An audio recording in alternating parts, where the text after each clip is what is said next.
దేవునికి స్తోత్రము. మీ అందరికీ వందనాలు. ఈ దినము కొరకై ఏర్పాటు చేయబడిన వాక్య భాగము అపోస్తల కార్యములు 8వ అధ్యాయం 1వ వచనం. ఆ కాలమందు యెరూషలేములోని సంఘమునకు గొప్ప హింస కలిగినందున అపోస్తలులు తప్ప అందరూ యూదయ సమరయ దేశముల యందు చెదిరిపోయిరి. ఆమేన్. దేవునికి స్తోత్రం. హల్లెలూయా, హల్లెలూయా, హల్లెలూయా. మన ప్రభువును ప్రియరక్షకుడైనటువంటి యేసుక్రీస్తు దివ్యనామంలో మీ అందరికీ ప్రత్యేకమైన వందనాలు తెలియజేస్తున్నాను. ఈ కార్యక్రమాన్ని వీక్షించే వాళ్ళలో అన్ని రకాల క్రైస్తవులు ఉన్నారు. అందరూ బట్టి నేను ప్రభు నామాన్ని మహింపరుస్తున్నాను. ఈ కార్యక్రమాన్ని వీక్షించే వాళ్ళు కొంతమంది క్యాథలిక్ సోదరులు నాకు తెలుసు. ఈ కార్యక్రమాన్ని వీక్షించేటువంటి పెంటికోస్టల్ సోదరులు ఉన్నారు. వారిని బట్టి నేను దేవుని స్తుతిస్తున్నాను. ఈ కార్యక్రమాన్ని చూసేటువంటి వాళ్ళు బ్యాప్టిస్ట్ వాళ్ళు ఉన్నారు, సిఎస్ఐ, లూథరన్, ఇలా వేరు వేరు డినామినేషన్లు వాళ్ళు ఉన్నారు. ఎవరున్నప్పటికీ కూడా ఇక్కడ ఒక డినామినేషన్ భావజాలాన్ని మనుషుల హృదయాల్లో, శ్రోతల యొక్క హృదయాల్లో పెట్టాలనేది నా యొక్క ఉద్దేశం కాదు.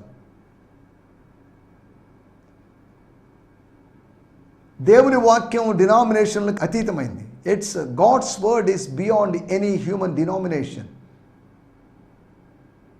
కాబట్టి ఇవన్నీ మనం పెట్టుకున్న విభజనలే అనే సంగతి గుర్తుపెట్టుకోవాలి. ఇలా విభజనలు పెట్టుకొని మనం అనుకుంటున్నాం వాళ్ళ చర్చ్ కన్నా మా చర్చ్ గొప్పది, వాళ్ళ డినామినేషన్ కన్నా మాది గొప్పది అని ఇలా మనం చెప్పుకుంటున్నాం. ఎవరు గొప్పవాళ్ళో ఒకరోజు ప్రభు తెలుస్తాడు. వెయిట్ చేద్దాం. అప్పటి వరకు అగ్ని చేత దేవుడు ప్రతిదాన్ని పరీక్షించే సమయం రాబోతుంది. అప్పటిదాకా వెయిట్ చేద్దాం. అంతవరకు ఏమైనా తొందరపడి నేను గొప్ప, పలానోళ్ళు తక్కువ, పలానోళ్ళు తక్కువ అని తీర్పు చేయాల్సినటువంటి, తీర్పు విధించాల్సిన పని మనకు లేదు. దేవుని స్తోత్రం. కాబట్టి ఈ కార్యక్రమం చూస్తున్న ప్రతి వారికి ప్రత్యేకమైన వందనాలు తెలియజేస్తున్నాను. నేను మీ సహోదరుని, నా పేరు సంతోష్. గత 29 సంవత్సరాలుగా ప్రభు సేవలో కొనసాగుతున్నాను. ఇన్ని సంవత్సరాలు కొనసాగడానికి ప్రభు సహాయం చేశాడు. ఈ యుద్ధ రంగంలో, ఈ సేవా రంగంలో, సేవ అనబడేటువంటి యుద్ధ రంగంలో నిలబడ్డం దేవుని కృప. దేవుని కృపను బట్టి ఫిలిష్తీయుల సూర్యుడు చనిపోయాడు, ఫిలిష్తీయులు పారిపోయారు. కానీ ప్రభు సేవకుల యొక్క సూర్యుడు, యుద్ధ సూర్యుడైనటువంటి యెహోవా, ఆయన ఓడిపోలేదు, అలసిపోలేదు. ఆయన ఉన్నాడు కనుక ఆయన యుద్ధరంగంలో అదృశ్యంగా ఉన్నాడు. కాబట్టి ఆయన సేవకులంగా నేను, నాలాంటి వందలాది మంది నిలిచి ఉన్నారు. మేము మా సొంత జ్ఞానాన్ని బట్టి నిలిచి ఉండలేదు. ఇక్కడ ఈ సేవా యుద్ధ రంగంలో మా యొక్క ధనాన్ని బట్టో దేన్ని బట్టి మేము నిలవలేదు. దేవుని కృపను బట్టి మాత్రం నిలబడ్డాం. అందుకని మేము గర్వించక భయపడాల్సిన అవసరం ఉంది. నా తెలివితేటల వలనో దేని వలనో నేను గర్విస్తే నేను విరిచివేయబడతాను. నా జ్ఞానం వలనో లేకపోతే నా యొక్క ధనం వలనో, నాకున్నటువంటి పలుకుబడి బలగం వలనో అనుకుంటే నేను విరిచివేయబడతాను. దేవుని స్తోత్రం. ఆయన కృపను బట్టి శేషము నిలిచి ఉన్నది. శేషము నిలిచి ఉన్నా, సేవకుడు నిలిచి ఉన్నా, సంఘము నిలిచి ఉన్నా కృపను బట్టి. It's by God's grace. It's purely by God's grace. అంతవరకే. కానీ నేను ఎక్కువ ప్రార్థన చేస్తాను కాబట్టి, నేను ఎక్కువ ఉపవాసం ఉంటాను కాబట్టి, నేను ఎక్కువ వాక్య ధ్యానము చేస్తాను కాబట్టి అని అతిశయించడానికి వీల్లేదు. ఆయన హెచ్చవలసి ఉన్నది అంటే దాని అర్థం నన్ను నేను హెచ్చించుకుంటున్నటువంటి నా అతిశయము అంతం కావాలి. ఆయన హెచ్చవలసి ఉన్నది అంటే అతిశయం కాదు, అది ఆరాధన. He must increase. It's a worship. If I increase him, if I rise him up, if I exalt him, that's worship. స్తోత్రం. హల్లెలూయా. ఆదివారం మాత్రమే జరిగేది, 4 పాటల తర్వాత 5 పాటల తర్వాత జరిగేది, నిలబడి చేతులెత్తి ఒక అరగంట 20 నిమిషాలు 10 నిమిషాలు చేసేది, దాన్నే ఆరాధన అని మనం మైండ్లో ఫిక్స్ అయిపోయాం.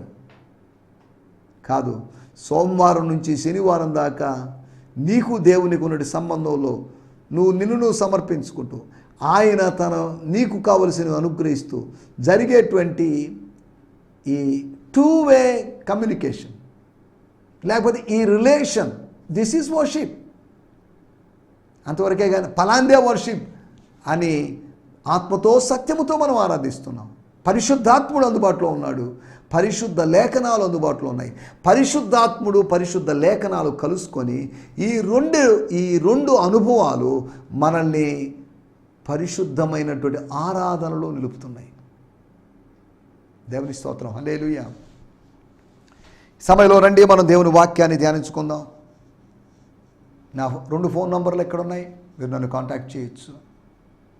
2 ఫోన్ నంబర్లు ఒకేసారి నేను వాడకపోవచ్చు. ఎక్కువ నా జియో ఫోన్లో ఉంటాను, ఐడియా ఫోన్ తక్కువగా వాడతాను. అయినప్పటికీ మీరు కాంటాక్ట్ చేయండి. వాట్సాప్లో కాంటాక్ట్ చేసినప్పుడు నేను మిమ్మల్ని సంప్రదించడానికి, నేను మీతో మాట్లాడడానికి, ప్రభు నా మనసులో అనుగ్రహించినటువంటి థాట్స్, తలంపులో లేదా ప్రత్యక్షతో లేదా ప్రొఫెటికల్ వర్డ్ లేదా రేమానో ఇంకేదైనా అనుకోవచ్చు మీరు, అవి నేను తెలియజేయడానికి సిద్ధంగా ఉన్నాను.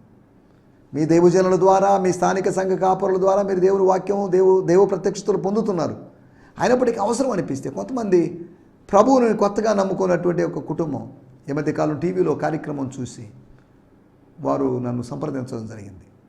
కొత్తగా వచ్చారు, ఇంకా బాప్తిసం కూడా తీసుకోలేదు. అక్కడక్కడ దైవ కార్యాలు జరుగుతున్నాయి. టీవీ కార్యక్రమాల ద్వారానో మన ప్రోగ్రాం ద్వారా అని కాదు నేను అంటాం. దేవుని కార్యాలు జరుగుతున్నప్పుడు మనం దేవుని స్తుతించాలి. మన నెల్లూరు జిల్లాకి చుట్టుపక్కల ప్రాంతాల్లో, కావల్లోను, బెట్రగుంటలోను, ఆయా ప్రాంతాల్లో దైవ కార్యాలు జరుగుతున్నాయి. నెల్లూరు టౌన్లో దైవ కార్యాలు జరుగుతున్నాయి. అన్ని జనులైన వారు మత మార్పిడి అనేటువంటి దానికి అవకాశం లేకుండా, బలవంతపు మత మార్పిడి అనే దానికి అవకాశం లేకుండా వాళ్ళు స్వయంగా ప్రభువులో కలుసుకుంటున్నారు. రక్షణ పొందుతున్న వారిని అనుదినము ప్రభు వారితో చేర్చుచుండెను. నెల్లూరులో ఉన్న సంఘంలో ఇన్ని సంఘాలు లేవు. నెల్లూరులో సంఘం ఒకటే, దేవుని సంఘం ఒకటే. అది ఏ సంఘం అండి, ఎక్కడుందండి అని కాదు. మొత్తం నెల్లూరు మొత్తంలో 100 సంఘాలు ఉండొచ్చు, ఆంధ్రప్రదేశ్ మొత్తంలో 1000 సంఘాలు ఉండొచ్చు, కానీ సంఘం ఒకటే. సంఘం ఒకటే అంటున్నప్పుడు ఇది వన్నెస్ను గురించి మాట్లాడుతున్నారా, యూనిటీ గురించి మాట్లాడుతున్నారా? వన్నెస్ అనే ఈ మధ్యకు సాంగ్స్ రిలీజ్ చేసుకొని పెద్దవాళ్ళందరూ కలుసుకున్నారు. దానికి పోటీగా గ్లోరియస్ అని ఇంకోటి ఏదో పెట్టుకున్నారు. నేను వాటి గురించి మాట్లాడడం లేదు. We are one in Christ. మనందరము సమానులమే, మనందరం ఒకటే. సంఘాలని లేవు. ఇవన్నీ లోకల్ చర్చెస్, ఇవన్నీ సార్వత్రిక సంఘం యొక్క ప్రతినిధులు అంతవరకే. The church is one. సంఘం ఒకటే. నేను నా సంఘములను కట్టుదును అని ప్రభు చెప్పలేదు. నేను నా సంఘమును, ఆ సంఘములో సంఘములు అన్ని కలిసి ఒక సంఘంగా మారింది. పైనాపిల్ అనే దాని గురించి మనకు తెలుసు. పైనాపిల్ గురించి, ఆ పైనాస్ లేకపోతే అనాస లేకపోతే ఆ ఫ్రూట్, కొన్ని చిన్న ఫ్రూట్స్ అన్ని కలిసి అదొక ఫ్రూట్గా ఉంది. ఎందుకు చెప్తున్నా అంటే ఈ ఫ్రూట్స్ గురించి, వాటి గురించి. అలాగే చిన్నవన్నీ కలిసి ఒక సార్వత్రిక సంఘంగా మారింది. Church is universal. ఇవన్నీ చిన్న బ్రాంచెస్, క్లస్టర్స్, ఇవన్నీ చిన్న విండోస్, చిన్న లింక్స్, మొత్తం ఒకటే. Body of Christ. క్రీస్తు శరీరములు కాదు, క్రీస్తు శరీరము, సంఘము ఒకటే. ఇన్ని సంఘాలని చెప్పుకుంటూ, ఇన్ని డినామినేషన్లు అని చెప్పుకుంటారు, ఇవన్నీ వాక్యంలో లేవు. సంఘం ఒకటే. The church is only one. నేను నా మత శాఖలను కట్టుదునని కాదు, నేను నా సంఘమును కట్టుదును. సరే, దేవుని స్తోత్రం, హల్లెలూయా. నిన్నటి ఎపిసోడ్లో శ్రమల వలన కలిగేటువంటి దీవెనలు. శ్రమల వలన ఏం జరిగింది?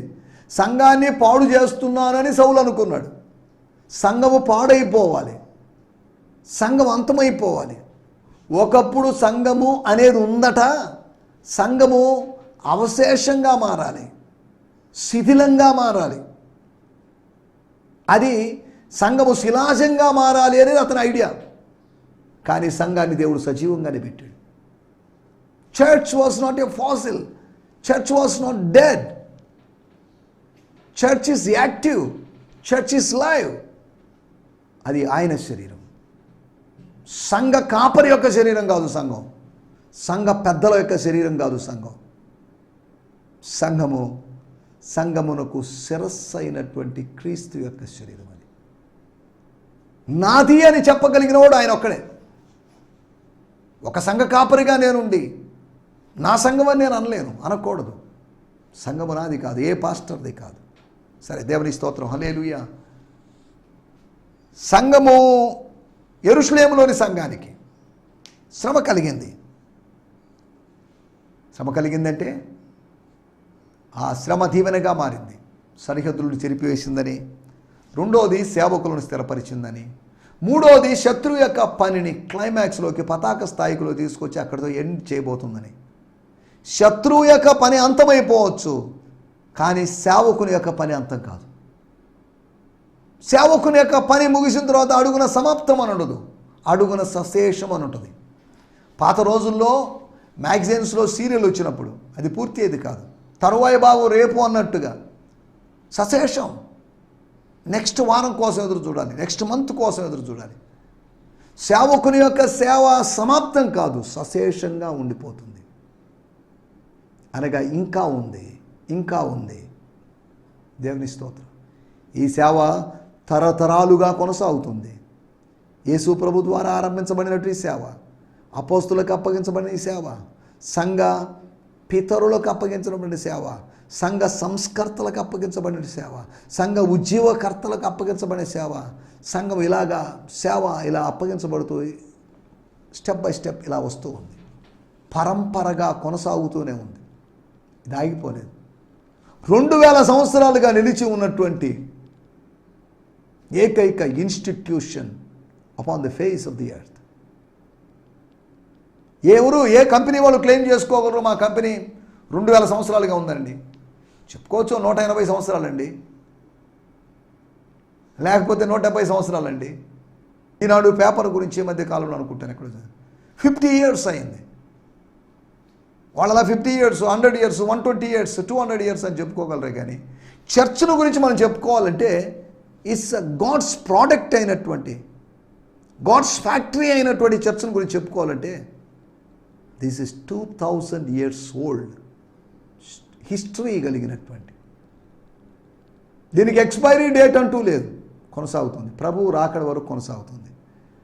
ప్రభువు రాకడ ఎప్పుడూ ఎక్స్పెక్ట్ చేయలేము, అప్పటి వరకు ఎక్స్పైరీ డేట్ లేకుండా ఇది కంటిన్యూగా ఈ ఎక్స్ప్లోజన్ జరుగుతూనే ఉంటుంది అనే సంగతిని మీకు గుర్తు చేస్తున్నాను. దేవుని స్తోత్రం, హల్లెలూయా. అంతేకాకుండా సువార్థికులను సిద్ధపరిచింది. కొంతమంది సేవకులు, సువార్థికులు తయారయ్యారు. The by product of the persecution is evangelist. సువార్థికులు తయారయ్యారు. దేవుని స్తోత్రం. గత ఎపిసోడ్లో వీటి గురించి మనం మాట్లాడుకున్నాం. రండి, ఈ దినము కూడా మన ధ్యానం నిమిత్తమై అపోస్తుల కార్యములు 8వ అధ్యాయము 1వ వచనం, book of acts 8th chapter 1st verse.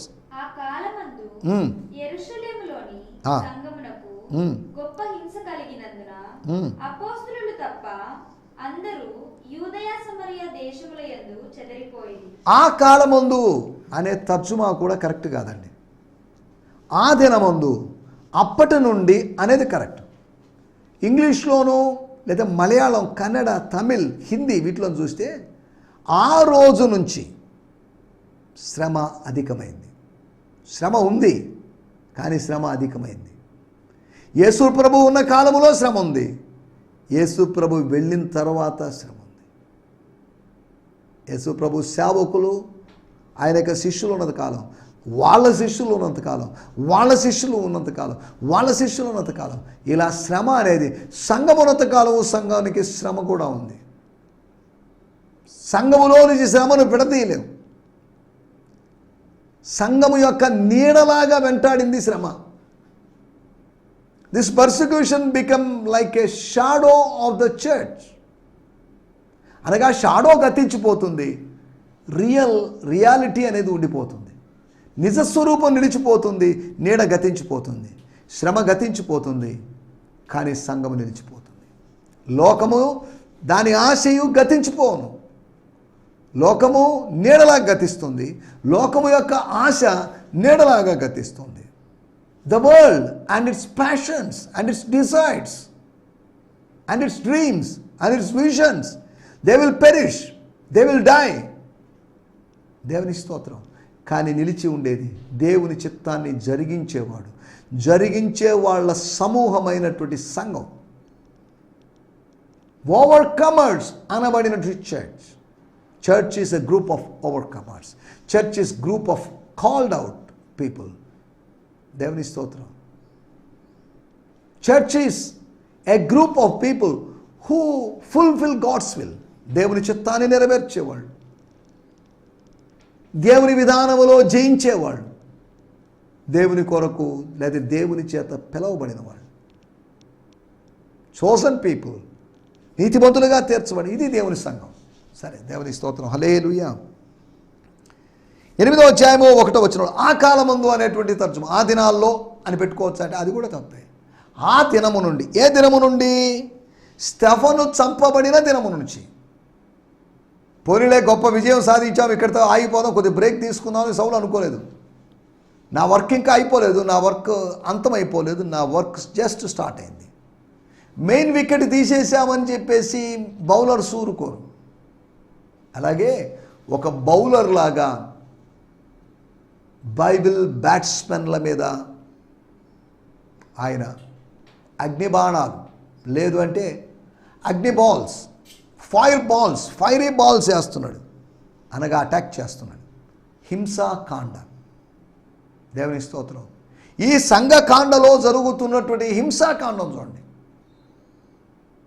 ఈ సంఘ పర్వంలో జరుగుతున్నటువంటి హింసా పర్వం, సంఘ స్కందంలో జరుగుతున్నటువంటి హింసా స్కందం. సరే, దేవుని స్తోత్రం. ఈ మాటలు ఎందుకు ఉపయోగించారు మీలో కొంతమందికి అర్థమేంటో నేను వీటిలోకి వెళ్ళలేదు. ఆ కాలమందు అనగా ఆ దినము నుండి స్తోత్రం. స్టెఫన్ చంపేసరికి వాళ్ళ కాన్ఫిడెన్స్ ఎనిమీస్ యొక్క, ఫెనాటిక్స్ యొక్క, జూయిష్ ఫెనాటిక్స్ యొక్క, యూదా మత ఛాందసవాదుల యొక్క కాన్ఫిడెన్స్ పెరిగింది. We will do more, we will kill more, we will persecute more, we will surely destroy this church.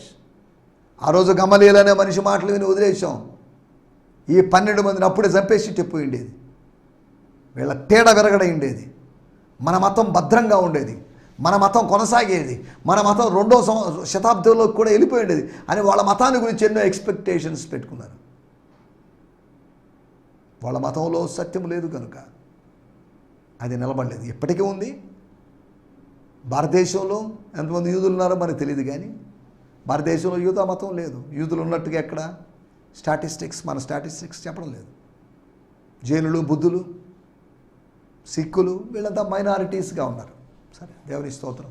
Christian minority మీద దాడి చేశారు, కానీ ముస్లిం మైనారిటీ మీద దాడులు పెద్దగా జరగడం లేదు. ఇక మిగతా మైనారిటీస్ పరిస్థితి ఏంటి? వాళ్ళ మీద కూడా దాడులు జరగవచ్చు. సెకండ్ బిగ్గెస్ట్ లేదా బిగ్ మైనారిటీ మనమే. ఫస్ట్ బిగ్ మైనారిటీ ఇస్లాం ఇండియాలో, రెండోది క్రిస్టియానిటీ. ఇక తర్వాత చిన్న చిన్న మైనారిటీ గ్రూప్స్లోకి వచ్చే ఉన్నాయి, మనం వాటిలోకి వెళ్ళలేదు. ఎందుకు చెప్తున్నా అంటే మణిపూర్లో జరిగిందంటే, మణిపూర్లో కుకీస్ అనేటువంటి వాళ్ళ యొక్క జూయిష్ రూట్స్ ఉన్నాయి. వాళ్ళ గురించి, వాళ్ళ విషయంలో ఇజ్రాయెల్ జోక్యం చేసుకుని రకరకాల వార్తలు ఉన్నాయి. వాటిలోకి వెళ్ళలేదు మనం. ఇక్కడ కూడా సంఘం విషయంలో ఎవరు జోక్యం చేసుకోవడం లేదు. సంఘం విషయంలో సంఘానికి శ్రమ జరిగినప్పుడు దేవుడు జోక్యం చేసుకున్నాడు. సంఘానికి శిరస్సు అయిన వాడు జోక్యం చేసుకున్నాడు.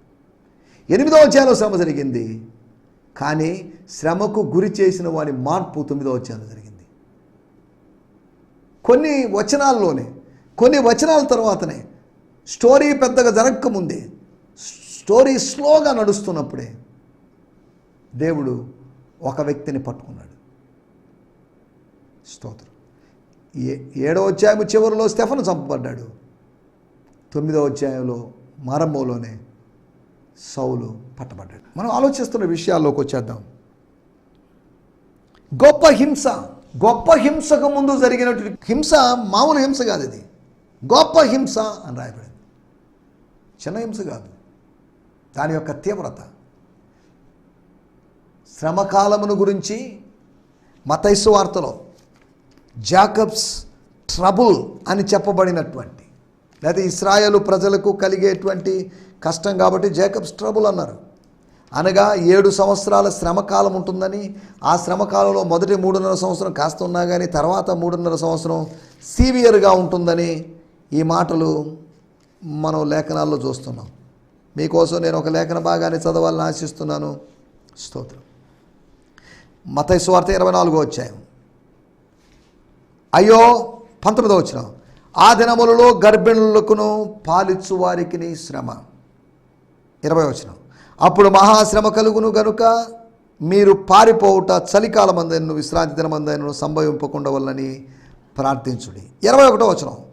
లోకారంభము నుండి ఇప్పటి వరకు అట్టి శ్రమ కలుగలేదు, ఇక ఎప్పుడునూ కలుగబోదు. దేవుని స్తోత్రం. ఇంకొక వచనాన్ని 22వ వచనం. ఆ దినములు, ఆ శ్రమ దినములు తక్కువ చేయబడకపోయిన ఎడల ఏ శరీరియు అనగా ఏ మానవుడు తప్పించుకోలేడు. ఏర్పరచబడిన వారి నిమిత్తం ఆ దినములు తక్కువ చేయబడును.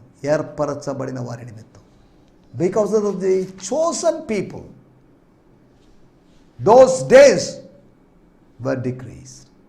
నేను ఇవన్నీ ఎందుకు చదివానంటే, అంటే సంఘం 7 ఏళ్ల శ్రమకాలంలో ఉందని చెప్పడం కాదు నా మాటల యొక్క ఉద్దేశం. మళ్ళీ దయచేసి అలాగా వక్రీకరించి వ్యాఖ్యానం చేయొద్దు, అపార్థం చేసుకోవద్దు. అలాగైతే యేసు ప్రభు రాకడ గురించినటువంటి సూచనలు చెప్పినప్పుడు ఓ 2 సంవత్సరాల క్రితం 2-3 సంవత్సరాల క్రితం యేసు ప్రభు ఉండి చెప్పిన మాటలవి. కానీ ఇక్కడ జరుగుతున్న విషయం గొప్ప హింస కలిగింది. హింసించబడుతున్నారు, హంసలు హింసించబడుతున్నాయి, దేవుని బిడ్డలు హింసించబడుతున్నారు. సున్నితమైనటువంటి స్వభావం కలిగిన వాళ్ళుగా మారిన వాళ్ళు, స్వర్గపు స్వభావాన్ని పొందుకున్న వాళ్ళు హింసించబడుతున్నారు. గొప్ప హింసకు ముందు జరిగిన విషయాలు. మనము మేలే కాదు కీడును కూడా అనుభవించాలని యోబు చెప్పాడు.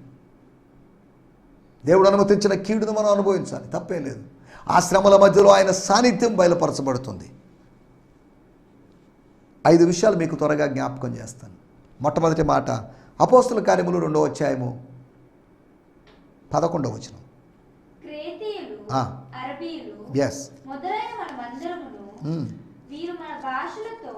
వీరు మన భాషలతో మన ఓన్ లాంగ్వేజ్లో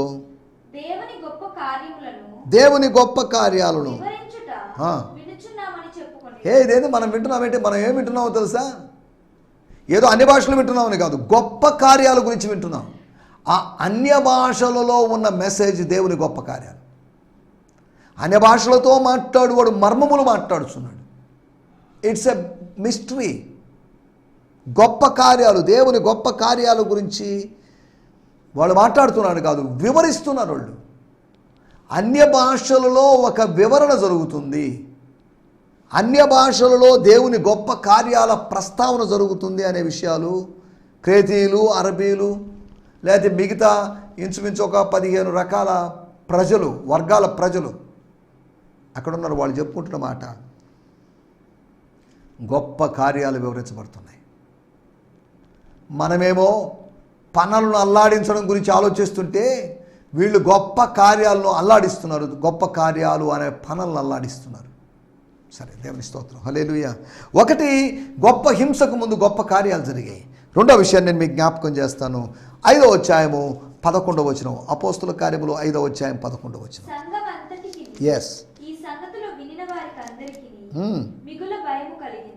దేవుని స్తోత్రం. The entire church was seized with a powerful sense of the fear of God, which came over all who heard what had happened. Great fear.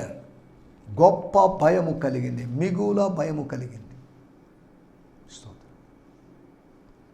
దేవుని కార్యాలు, అమ్మో సంఘం జోలికి పోకూడదు, సంఘాన్ని అనవసరంగా డిస్టర్బ్ చేయకూడదు, సంఘాన్ని అలాగే సంఘం మా నాన్న సంఘాన్ని వదిలినవ్వండి, అమ్మో వద్దండి, అనవసరంగా ఇంటర్ఫేర్ చేసుకోకూడదు అన్నట్టుగా గొప్ప కార్యాలు జరిగాయి, గొప్ప భయం ఏర్పడింది. మూడవది 5వ అధ్యాయము 36వ వచనం మనం గమనించినట్లయితే, ఈ దినములకు మునుపు అంటే ఇంతకుముందు పాత రోజుల్లో కొన్ని రోజుల క్రితం అని అర్థం. తాను ఒక గొప్పవాడిని అని చెప్పుకుంటున్నాడు. He was claiming that he was a great man. చాలండి, ఈ రోజుల్లో ప్రతి వాడు చెప్పు, నేను గొప్పవాడిని, నేనేంటో తెలుసా, నేను చిన్నోడిని కాదు, నేను ఎవరినో తెలుసా. ఎవరైతే మనకేంటి, యేసు ఎవరో అది ఇంపార్టెంట్, అంతవరకే. నువ్వెవరో నేనెవరో అనేది ఇంపార్టెంట్ కాదు. స్తోత్రం, హల్లెలూయా. గొప్ప క్లైమింగ్, గొప్ప ఆరోపణ. 8వ అధ్యాయంలో మనం గమనిస్తే 9వ వచనంలో తాను గొప్పవాణ్ణి గారడీలు చేస్తున్న మనిషి కూడా, సీమోను అను ఒక మనుషుడు లోగడ, అంటే ఇంతకుముందు, అంటే పాత రోజుల్లో, ప్రీవియస్ డేస్ అనగా పిలుపు రావడానికి ముందు ఆ పట్టణములో, సమరయ పట్టణములో గారడి చేయొచ్చు. తానెవడో, హీ సంథింగ్ గ్రేట్, ఒక గొప్పవాడిని చెప్పుకొనొచ్చు సమరయ జనులను, సమరయ పట్టణస్థులను విభ్రాంతి పరుస్తున్నాడు. దేవుని స్తోత్రం. గొప్ప ఆరోపణ చూడండి. 4వ విషయం నేను మీకు జ్ఞాపకం చేస్తాను. 6వ అధ్యాయము 10వ వచనం. మాట్లాడుట యందు, ఆ మామూలు జ్ఞానం కాదు. స్టెఫను ఆ సభ మధ్యలో, ఆ కాంగ్రిగేషన్ మధ్యలో, ఆ అసెంబ్లీ మధ్యలో ఆయన చెప్పిన మాట, మాట్లాడుట యందు అతడు అగుపరిచిన జ్ఞానము. అతనికి ఏదో జ్ఞానం ఉందని, బాగా చదువుకున్నాడు, స్కాలర్ అయ్యాడని కాదు. అతన్ని ప్రేరేపించిన ఆత్మను. అతనిని ఆత్మ ప్రేరేపిస్తే అతను మాట్లాడాడు. అతను మాట్లాడేప్పుడు పిచ్చి మాటల్లాగా లేవు. అతని మాటల్లో జ్ఞానం బయటపడింది, దైవ జ్ఞానము బయటపడింది. ఓహ్, షాక్ అయ్యారు, అమేజర్, ఏంటిది ఇలా మాట్లాడుతున్నాడు. అతనికి కౌంటర్ వేయలేకున్నాం, అలాంటి మాటలు మాట్లాడాడు. దేవుడు అతనికి అనుగ్రహించిన గొప్ప జ్ఞానం. పరిచారకుడే కావచ్చు, చిన్నోడే కావచ్చు, చిన్నోడికైనా దేవుడు గొప్ప జ్ఞానం ఇస్తాడు. ఆయన చేతికి మనల్ని మనం అప్పగించు. అనుభవం లేనటువంటి సొలొమోనుకి దేవుడు గొప్ప జ్ఞానం ఇచ్చాడు. అనుభవం లేకపోవచ్చు, అవగాహన దేవుడు నీకు ఇస్తాడు. అనుభవం ముఖ్యం కాదు, అవగాహన ముఖ్యం. దేవుని స్తోత్రం. 5వ విషయం నేను చెప్పి ముగిస్తాను. 7వ అధ్యాయము 60వ వచనం. అతడు మోకాళ్ళుని, అనగా స్టెఫన్ మోకాళ్ళుని,